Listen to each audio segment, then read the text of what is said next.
ಒಂದು ಸಂಕಲ್ಪದಂತೆ ಈ ಒಂದು ಸಮಾರಂಭದ ವೇದಿಕೆ ಮೇಲೆ ಆಸೀನರಾಗಿರುವಂತ ನಮ್ಮ ಶಿವೂರು ಗ್ರಾಮದ ಸ್ವಾಮಿಗಳಾಗಿರುವಂತ ನಮ್ಮ ಸ್ವಾಮೀಜಿರಾಗಿರುವಂತ ನಮ್ಮ ಗಂಗಾಧರ ಶ್ರೀಗಳವರೇ ಮತ್ತು ವೇದಿಕೆ ಮೇಲೆ ಬಹಳ ಸುಂದರವಾಗಿ ಪುರಾಣ ಹೇಳಿರುವಂತ ನಮ್ಮ ಬಗಲೂರಿನ ಶ್ರೀ ವೇದಮೂರ್ತಿ ಗುರುಲಿಂಗಯ್ಯ ಸ್ವಾಮಿಗಳವರೇ, ವೇದಿಕೆ ಮೇಲೆ ಕುಳಿತಂತ ನಮ್ಮ ಶಿವಬಸಯ್ಯ ಹಿರೇಮಠ ಅವರೇ ಮತ್ತು ಈ ಒಂದು ಭಾಗದ ಮಾಜಿ ಸಚಿವರು,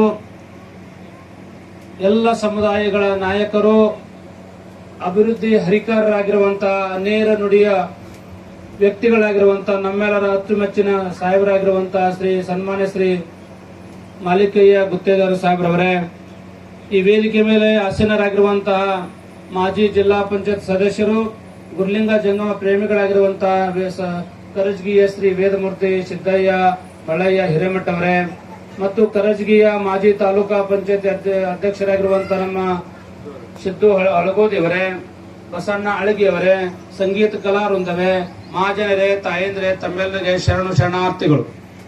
ಇಲ್ಲಿವರೆಗೆ ಸಾರು ಬಹಳ ಸುಂದರವಾಗಿ ಮಾತನಾಡಿದ್ದಾರೆ. ಯಾಕಂತಂದ್ರ ನಮ್ಮ ಬಸಣ್ಣ ಅಳಗಿಯವರ ತಾಯಿಯವರಾಗಿರುವಂತಹ ಶಿವಾನಂದ ಅವರ ಒಂದು ಸಂಕಲ್ಪ ಇತ್ತು, ಇಲ್ಲೇನಾದ್ರೂ ಮಾಡುವಂತ ಮಗನಿಗೆ ಹೇಳಿದ್ರು. ಸುಮಾರು 10-15 ವರ್ಷಗಳ ಕೆಳಗಡೆ ನಮ್ಮ ಮಾಲಿಕೆಯ ಸಾಹೇಬರು, ಗುತ್ತೇದಾರ ಸಾಹೇಬರು ಶಾಸಕರಿದ್ದ ಟೈಮ್ ಒಳಗ ಸಚಿವರಾಗಿರುವಂತಹ ಕೋಟ ಶ್ರೀನಿವಾಸ್ ಪೂಜಾರಿ ಅವರನ್ನ ಕರ್ಕೊಂಡು ಬಂದಿದ್ದು ನಾನು ನೋಡಿನಿ. ನಾನು ಕೂಡ ಈ ಕಾರ್ಯಕ್ರಮ ಬಂದಿನಿ. ಆಗಿನ ಕಾಲದೊಳಗ 5 ಲಕ್ಷ ರೂಪಾಯಿಯನ್ನ ಸಾಹೇಬ್ರು ಇದಕ್ಕೆ ಸ್ಯಾಂಕ್ಷನ್ ಮಾಡಿದ್ದು ಕೂಡ ನನಗೆ ಗೊತ್ತದ. ಆ ಸಂದರ್ಭದೊಳಗ ಸಾಹೇಬ್ರು ಇಂತ ಒಂದು ಸಣ್ಣ ಹಳ್ಳಿಯೊಳಗ ಅಂತ ಒಬ್ಬ ಮಂತ್ರಿಗಳನ್ನ ಕರ್ಕೊಂಡ್ ಬರೋದು ಸಾಮಾನ್ಯ ಅಲ್ಲ. ಬಾಯ್ ರೋಡ್ ಬಂದು ಅವರ ಮಾತನ್ನು ಕೇಳಿ ಅದು ಅಡಿಗೆಲ್ಲ ಮಾಡಿ ಈ ಕಾರ್ಯಕ್ರಮವನ್ನ ನಡೆಸಿಕೊಟ್ಟಿದ್ದಕ್ಕೆ ಸಾಹೇಬ್ರಿಗೆ ನಾವೆಲ್ಲ ಧನ್ಯವಾದಗಳನ್ನು ಸಮರ್ಪಣೆ ಮಾಡಬೇಕು. ಒಂದು ಮಾತನ್ನ ನಾವು ಬಸಣ್ಣ ಅಳಿಗೆಯವರಿಗೆ ಒಂದು ಹೇಳಕ್ ಇಷ್ಟಪಡ್ತೇನೆ. ಏನಪ್ಪಾ ಅಂತಂದ್ರೆ ಅವ್ರು ನಮ್ಮ ಮಠದ ಪರಮ ಶಿಷ್ಯರು, ಅಬ್ಜಾಪುರ ಸಂಸ್ಥಾನ ಮಠದ ಪರಮ ಶಿಷ್ಯರು. ಅವರವತ್ತು ಏನಪ್ಪಾ ಅವ್ರದೊಂದು ಸಂಕಲ್ಪ ಏನಪ್ಪಾ ಅಂತ ಇಲ್ಲೊಂದು ಮಠ ಆಗ್ಬೇಕಂತ, ಒಂದು ಲಿಂಗ ಸ್ಥಾಪನೆ ಆಗ್ಬೇಕಂತ ಅವ್ರ ಅಪೇಕ್ಷದ. ಅದ್ರ ಸಲುವಾಗಿ ನಮ್ಮ ಶ್ರೀಮಠಕ್ಕೆ ಸಾಹೇಬರು ಅನೌನ್ಸ್ ಮಾಡಿದ್ರು. ನಮ್ಮ ಶ್ರೀಮಠಕ್ಕೆ 21 ಗುಂಟ ಜಮೀನನ್ನು ಇವತ್ತಿನ ದಿವಸ ಕೊಡ್ತಾ ಇದಾರಲ್ಲ, ಅವ್ರಿಗೆ ಭಗವಂತ ಒಳ್ಳೇದ್ ಮಾಡ್ಲಿ. ನಮ್ಮ ಅವರ ಸಂಕಲ್ಪದಂತೆ ಆದಷ್ಟು ಬೇಗ ಸಾಹೇಬ್ ಜೊತೆ ಚರ್ಚೆ ಮಾಡಿ ಆದಷ್ಟು ಬೇಗ ಅಲ್ಲಿ ಒಂದು ಲಿಂಗ ಸ್ಥಾಪನೆ ಮಾಡುವಂತ ಕೆಲಸ ಕೂಡ ನಾವು ಮಾಡ್ತೀವಿ. ಪ್ರಪ್ರಥಮವಾಗಿ ನಾನೇ 5 ಲಕ್ಷ ರೂಪಾಯಿಯನ್ನ ನಮ್ಮ ಮಠಕ್ಕೆ ನಾವು ಇವತ್ತಿನ ದಿವಸ ನಾವು ಕೊಡ್ತಾ ಇದೀವಿ. ಆದಷ್ಟು ಬೇಗ ಪ್ರಾರಂಭ ಸಾಹೇಬ್ರ ಏನ್ ಹೇಳ್ತಾರ ಸಾಹೇಬ್ರ ಕೈ ಕೂಡ ನಾನು ಕೊಟ್ಟು ಬಿಡ್ತೀನಿ, ಚಾಲೂ ಮಾಡಲೇಕದು. 5 ಲಕ್ಷ ರೂಪಾಯಿ ನಾನು ಕೊಡ್ತಾ ಇದೀನಿ.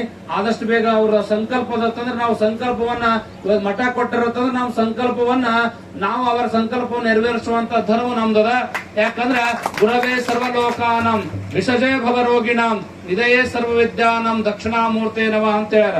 ಗುರುವಿನ ಗುಲಾಮನಾಗುವ ತನಕ ದೊರೆಯದಣ್ಣ ಮುಕ್ತಿ ಅಂತ ಹೇಳ್ಯಾರ. ನಿಜಗುಣ ಶ್ರೀಗಳು ಹೇಳಿದ್ರು, ಶ್ರೀ ಗುರು ವಚನ ಪದೇಶವನಾಲಿಸಿ ದಾಗಳಹುದು ನರರಿಗೆ ಮುಕುತಿ ಅಂತ ಹೇಳಿದ್ರು. ಕಡ್ಕೊಳ ಮಡವಳಪ್ಪ ಹೇಳ್ದ, ಗುರು ಕಾರುಣ್ಯ ಇಲ್ಲದವನ ಸ್ನೇಹ ಸಾಯು ತನಕ ಬಾಡ ಅಂತ ಹೇಳಿದ್ರು. ಅಷ್ಟೇ ಅಲ್ಲ, ಬಸವಣ್ಣ ಹೇಳಿದ್ರು, ಮಡಿಕೆಯ ಮಾಡುವರೆ ಮಣ್ಣೆ ಮೊದಲು, ತೊಡಿಗೆಯ ಮಾಡುವರೆ ಹೊನ್ನೆ ಮೊದಲು, ಶಿವ ಪಥವನರಿವಡೆ ಗುರು ಪಥವೇ ಮೊದಲು ಅಂತ ಯಾರು ಬಸವಣ್ಣರು ಹೇಳ್ಯಾರ. ಅದ್ರ ಸಲುವಾಗಿ ಗುರು ಬಹಳ ದೊಡ್ಡವನ ಅಂತ ಗುರುಗಳ ಮಠ ಆಗ್ಬೇಕಂತ ಉದ್ದೇಶ ಇಟ್ಕೊಂಡು ಇವತ್ತು 21 ಗುಂಟ ಕೊಟ್ಟಿದ್ದು ನಮ್ಗೆ ಬಹಳ ಖುಷಿಯಾಗಿದೆ. ಕೊನೆಯದಾಗಿ ಒಂದು 5 ನಿಮಿಷ ಇನ್ನೊಂದು 5 ನಿಮಿಷ ಮಾತಾಡ್ತೀನಿ. ಒಂದು ಮಾತನ್ನ ಹೇಳ್ತಾ ಇದೀನಿ, ನೆನಪಿಟ್ಕೊಳ್ರಿ. ಎಲ್ಲ ಬಹಳ ಜನ ಬಂದಿದ್ರಿ. ಒಬ್ಬರಲ್ಲ ಜೀವನದೊಳಗೆ ಯಾವತ್ತೂ ಕೂಡ ನಾವು ಧರ್ಮ ಅಂತ ನಡಿಬೇಕಾದ್ರೆ ಯಾರ್ದಾರ ಮಾತು ನಾವು ಕೇಳ್ಬೇಕು. ಊರ ಮಂದಿ ಕೆಲವೊಂದ್ ಜನ ಊರ್ ಮಂದಿ ಮಾತು ಕೇಳಂಗಿಲ್ಲ. ಯಾಕಂದ್ರೆ ಸಾಹೇಬ್ರು ಹೇಳ್ದಂಗೆ ಎಲ್ಲ ಎಲ್ಲೇ ಬಿಟ್ಟು ಹೋಗೋದದ. ಯಾರು ಹೋಗಕರ ಯಾರು ಒಯ್ಯಂಗಿಲ್ಲ.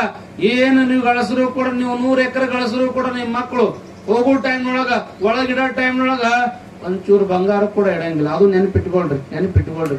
ಅದ್ರ ಸಲುವಾಗಿ ಯಾರಿಗೆ ನೋವನ್ನು ಮಾಡಕ್ ಹೋಗ್ಬೇಡ್ರಿ, ಯಾರ ಮನಸ್ಸಿಗೆ ನೋವು ಕೂಡ ಮಾಡಕ್ ಹೋಗ್ಬೇಡ್ರಿ. ಯಾರೇನ್ ಹೇಳ್ತಾರ ಆ ಮಾತುಗಳನ್ನ ಕೇಳಿ. ಇವತ್ತಿನ ದಿವಸ ಯಾರ ಮಾತು ಕೇಳಿ ಒಬ್ರದರ ಮಾತು ಕೇಳ್ಬೇಕಂತ ಶಾಸ್ತ್ರ ಹೇಳ್ತದ. ಕೊನೆಯದಾಗಿ ಒಮ್ಮೇನಾಗಿತ್ತು ಅಂತಂದ್ರೆ